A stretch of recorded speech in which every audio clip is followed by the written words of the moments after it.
watch it. And there was one particular clip he put on with me and Mark Haynes. And I'm talking to him about, this impending collapse in the economy and the real estate market.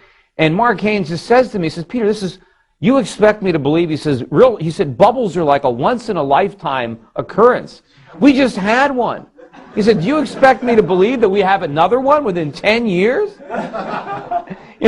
And he was just incredulous that there could be another bubble so close to the stock market bubble. But of course, they were really interrelated. It was almost like the same bubble, because we never really had the fallout from the bursting of the NASDAQ bubble. We simply replaced one bubble with a bigger bubble, and we postponed the consequences of the unwinding of the imbalances until right now.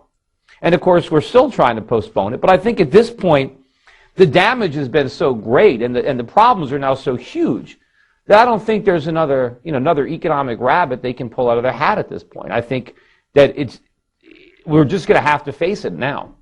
And basically what happened is, why did we have a stock market bubble? We had a stock market bubble because the Federal Reserve was too easy. They were too loose in the 1990s.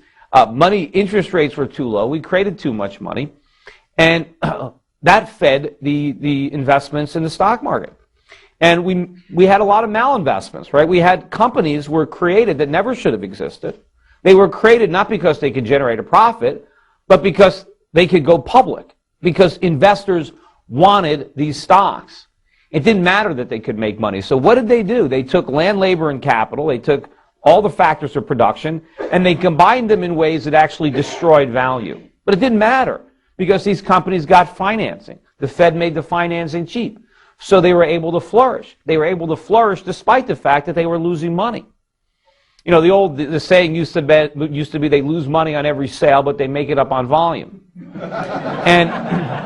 And so but as long as they could raise money, and I used to, when I was working at Euro Pacific Capital, I would see deals, and people would send me, prospectuses on new companies they wanted to fund. I remember one I got from a small internet company that was, I don't remember, they were like a, I don't know if it was like a browser or whatever they were, or like a service where you go like a provider. I don't even remember what they did, but it was a small startup, and they had their prospectus, and they were coming around looking to raise money, and they were trying to raise, I don't know, $5 or $10 million. They weren't public yet, but they were selling a little small piece of their company, so they were valuing their company at about $50 million. Now these guys were, the guys were in their 20s. They probably started the company less than a year ago. I remember saying, well, how could you possibly think your business is worth $50 million? So you have no assets, you've got no revenues, you've got no customers.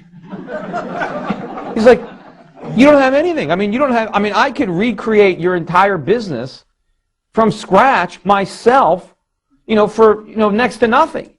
And yet you want me to pay you $5 million to get 5% of this thing? Why would I do that? And all they kept telling me was, well, you don't understand. We're going to go public.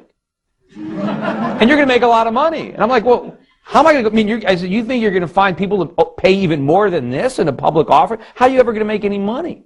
But that was the concept. And he said, well, you don't understand how the stock market works.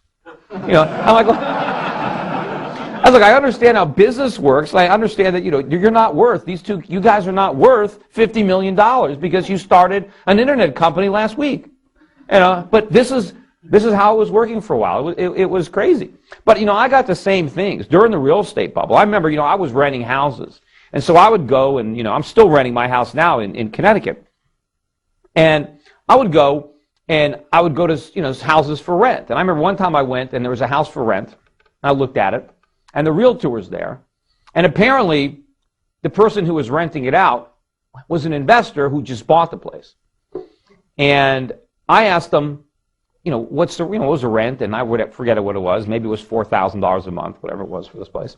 And I said, well, what did the guy pay for this? What did he pay? And I said, how can he make any money renting it out to me? Isn't this going to lose money? Doesn't he have negative cash flow? They said, well, yeah,